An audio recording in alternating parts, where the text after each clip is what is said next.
আসসালামু আলাইকুম রহমতুল্লাহ। বিদায় হজে আমাদের প্রিয় নবী হজরত মুহাম্মদ সাল্লাল্লাহু আলাইহি ওয়াসাল্লাম উপস্থিত ১৬ লক্ষ সাহাবীর উদ্দেশ্যে যে ভাষণ দিয়েছিলেন তা বিদায় হজের ভাষণ নামে পরিচিত। এটি ছিল তার জীবনের সর্বশেষ আনুষ্ঠানিক ভাষণ, যা তিনি ১০ম হিজরি সনের ৯ম জিলহজ আরাফার দিনে মসজিদে নামিরাতে ও জাবালে রহমতের উপরে এবং পরদিন ১০ম জিলহজ ঈদ ও কোরবানির দিন মিনাতে প্রদান করেছিলেন। প্রিয় নবী হজরত মুহাম্মদ সাল্লাল্লাহু আলাইহি ওয়াসাল্লাম তাঁর ভাষণে বলেন,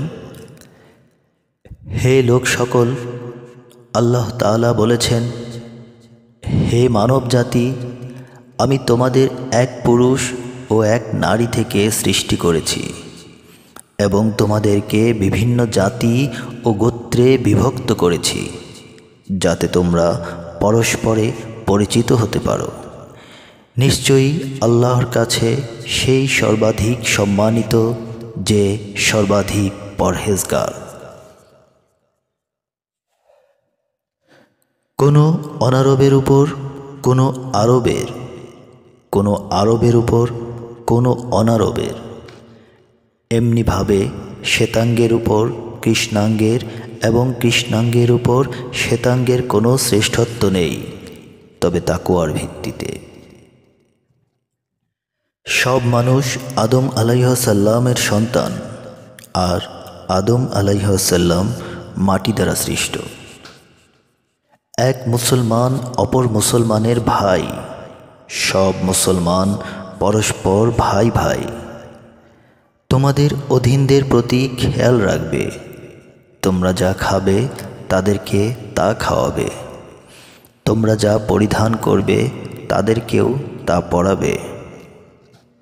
সাবধান, ধর্মের ব্যাপারে বাড়াবাড়ি করবে না, কেননা তোমাদের পূর্ববর্তী বহু জাতি ধর্মীয় বিষয়ে বাড়াবাড়ি করার কারণে ধ্বংস হয়েছে।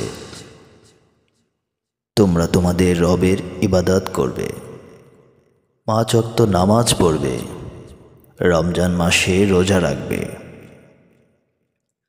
সন্তুষ্ট চিত্তে সম্পদের যাকাত প্রদান করবে, স্বীয় প্রভুর ঘরে এসে হজ পালন করবে, তাহলে তোমাদের রবের জান্নাতে প্রবেশ করতে পারবে। হয়তো আমি এ বছরের পর এখানে আর কখনো তোমাদের সঙ্গে মিলিত হব না। অচিরেই তোমরা তোমাদের মহান প্রভুর সাক্ষাতে উপনীত হবে।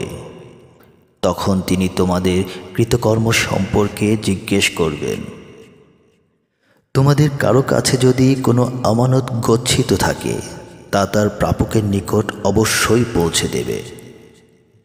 নিশ্চয়ই সকল প্রকার সুদ রহিত করা হলো, তবে তোমাদের মূলধন বহাল থাকবে। মহান আল্লাহ ফয়সালা দিয়েছেন যে আর কোনো সুদ নয়।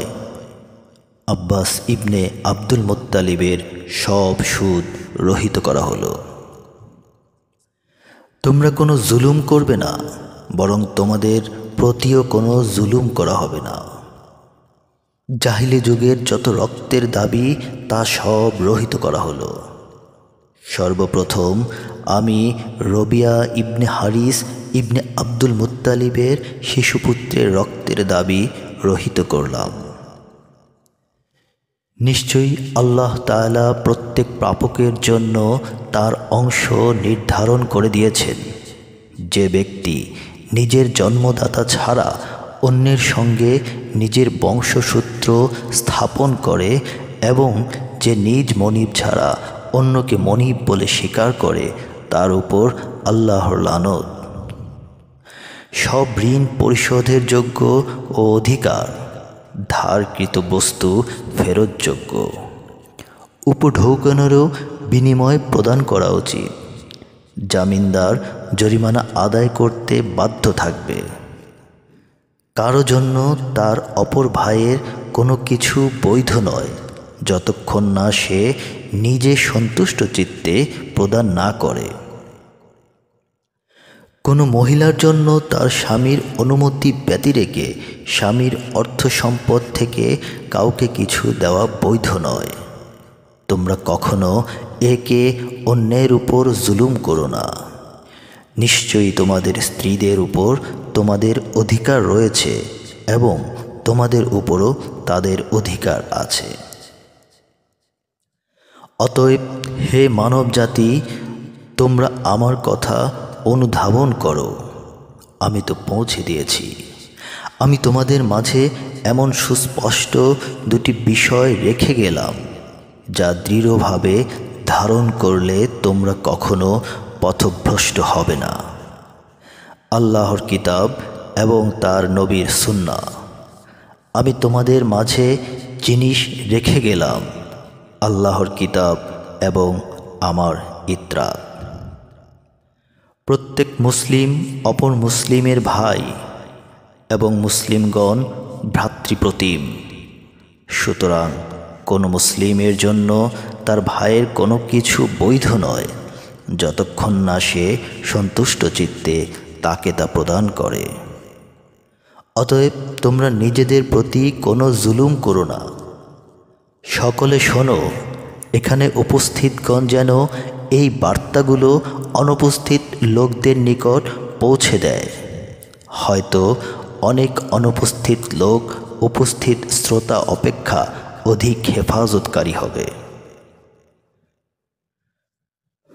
অতঃপর নাজিল হয়, আজ আমি তোমাদের জন্য তোমাদের ধর্মকে পরিপূর্ণ করে দিলাম এবং তোমাদের প্রতি আমার নিয়ামত পূর্ণ করলাম এবং তোমাদের জন্য ধর্ম হিসেবে ইসলাম দিয়ে আমি সন্তুষ্ট হলাম। আল কোরআন পারা 6 সূরা 5 মাইদা আয়াত নম্বর 3।